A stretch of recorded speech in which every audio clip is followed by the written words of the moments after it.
only it's that simple.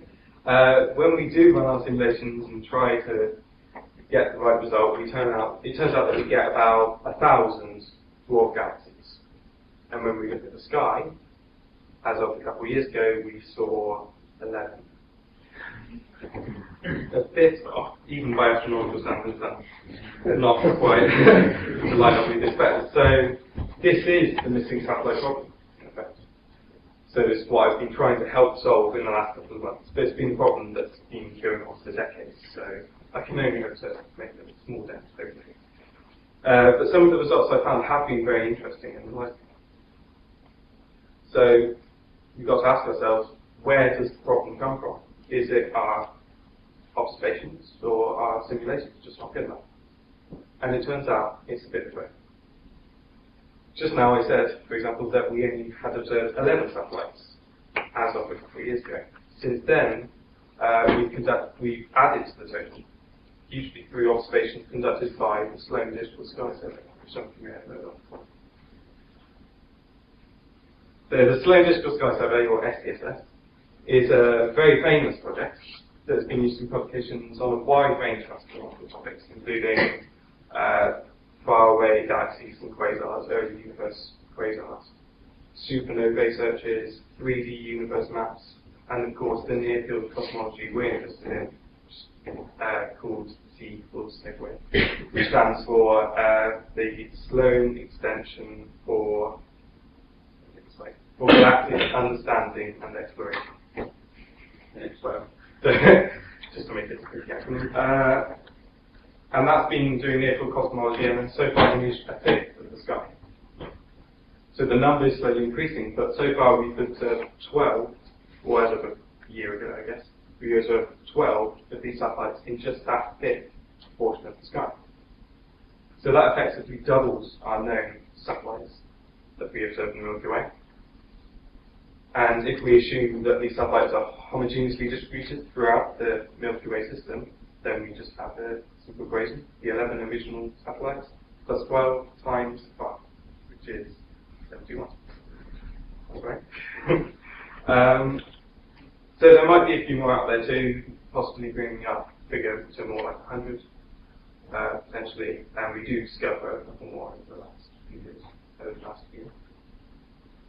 So now we're only one order of magnitude down, so things are improving. But it still needs one order of magnitude to bring it to solve it. And now we turn to our simulations, and in my work I got to work on one of the newest and highest resolution galactic simulations that's ever been done before. So that brings us up to speed with the observational data. Now, a lot of the work has been done on improving simulations so that they accurately match what we see in the sky. One of the latest supercomputer simulations that I got to use is the Millennium simulation. Got a little run the video here. So,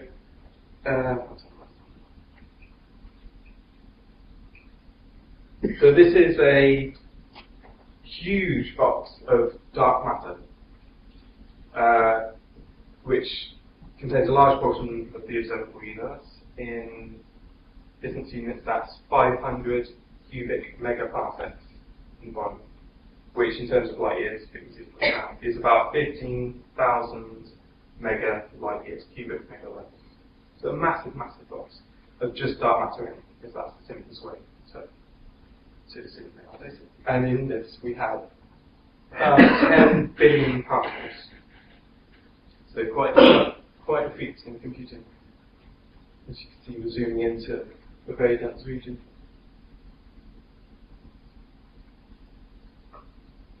Each megaparsec is about 3 mega light years conversion.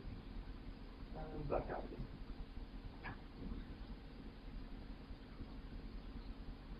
You can see the whole filament structure as we zoom out, and then eventually seeming to become more homogeneous again, which is quite interesting. So in my project, I used a state-of-the-art simulation that uses a portion of this Millennium simulation and takes what's called a gimmick sphere. So gimmick, G-I-M-I-C, stands for Galaxies, Intergalactic, Medium Interaction Calculation. So again, another one of those false acronyms that astronomers love. So we take gimmick spheres, which is our middle sphere there, of about 20 cubic megaparsecs in volume. And then, my project specifically, we simulate one of these gimmick spheres in one particular region at a very, very high resolution, about 1 billion particles, which includes dark matter, stars, gas dynamics, and gases, and takes account of all of the gas dynamics that you might expect, and supernovae, stellar formation, galactic winds, pretty much everything you see in the real world. So the picture on the right is actually one of the dwarf galaxies that we can see. I don't know how well you can see that, but it's a dwarf irregular galaxy that's kind of spiral shape. So that's just one of the dwarf galaxies that I might expect to see in my simulation. So we run the simulation at the highest resolution available to me at the time, which is a mass scale in the order of 10 to the 5 solar masses. In other words, each simulated point that I used had a mass of about a few 10,000 suns. So it doesn't sound that high, but let's move on to that. And so we ran the simulation, and we found the total number of satellites to be 3,000. So now we seem to be going backwards, but it's important to remember that most of these satellites, as it turns out, don't have any stars in them. See, they're completely dark matter only satellites. So we haven't really got a hope of detecting those, not with current understanding. So the actual total number of lunar satellites is the more familiar figure of 1,000. So still that's 10 times up. Still far too high to compare reasonably with observations. So there must be some sensible, by which I mean physically realistic, process that we're not taking account of that can reduce and suppress the number of satellites forming. And as a matter of fact, there's two that I used that I took account of quite well now. The first and easiest to consider, perhaps, is supernova feedback. Now, a supernova, as some of you will know, is a huge explosion of stellar material that happens when a star reaches the end of its life, explodes. Huge way. This image is actually the real image, real observed image from the closest but largest dwarf galaxy to us, which is the LMC, the Large Hadron Cloud. As you can see, the effects of these explosions are huge. They change the system, the stellar systems around them so drastically and take a lot of them into account. So obviously, how much of an effect they have is dependent on their surroundings. But most of the time they take place in these really star-dense regions, so they're going to have a massive effect on their local area and the galaxy as a whole. But when we build our simulations, we need to have some sort of consistent effect. We can't model individual stars, so we can't say what's going to happen each time. We have to have some sort of consistent effect so that they behave the same way each time. Particularly when our resolution is on the order of 10,000 solar masses.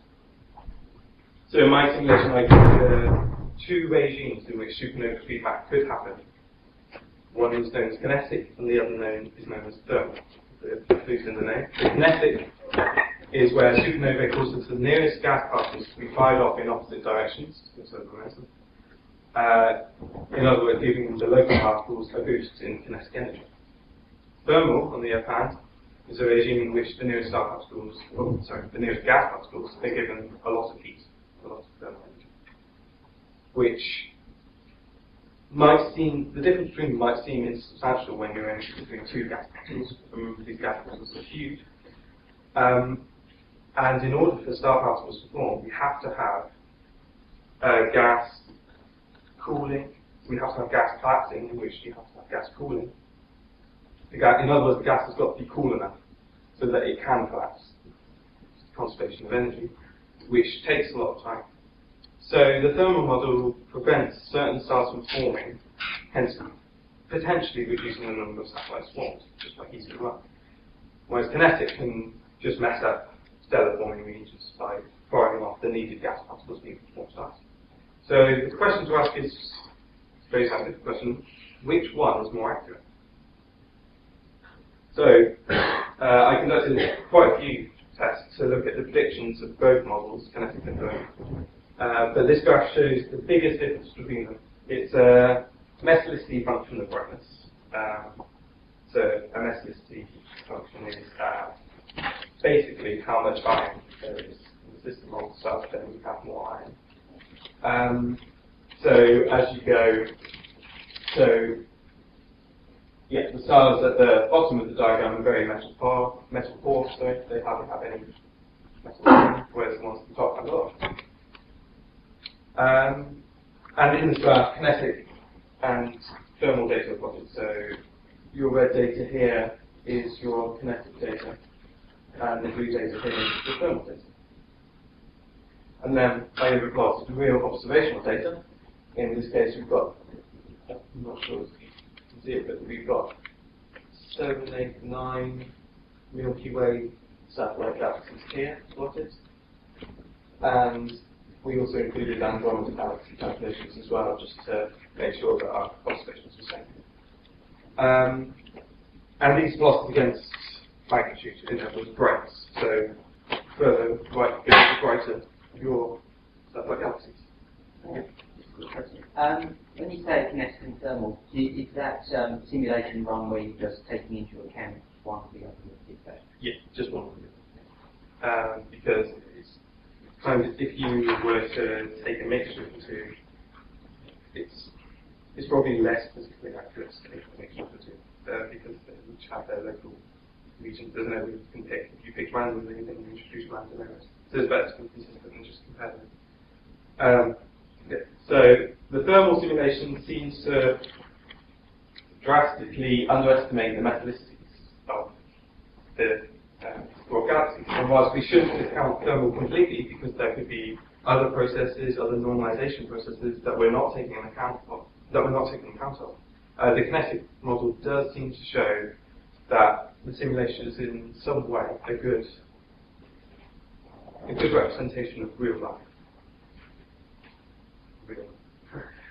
The other process that can pick off some of the satellites is the effect of reionization. So, some of you will be familiar with this, but in this diagram, we have the Big Bang at the top.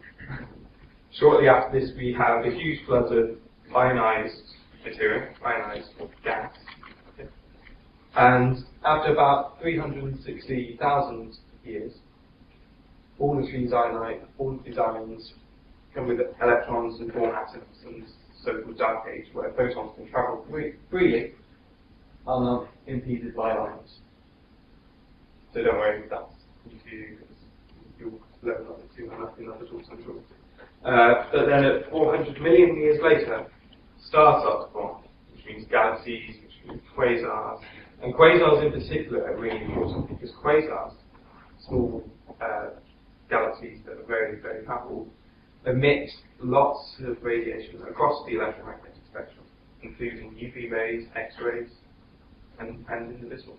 Now, UV and X-rays in particular are very high energy, which means that they will then go on to hit other gas particles, which will then ionize those gas particles, which will then heat them up, and again, stop them from forming, and stop stars from forming, stop satellite galaxies with stars in them from forming. Now, this reionization goes on for hundreds of millions of years until we have the whole universe filled with this reionizing radiation. So this is clearly going to be a universal and very important effect.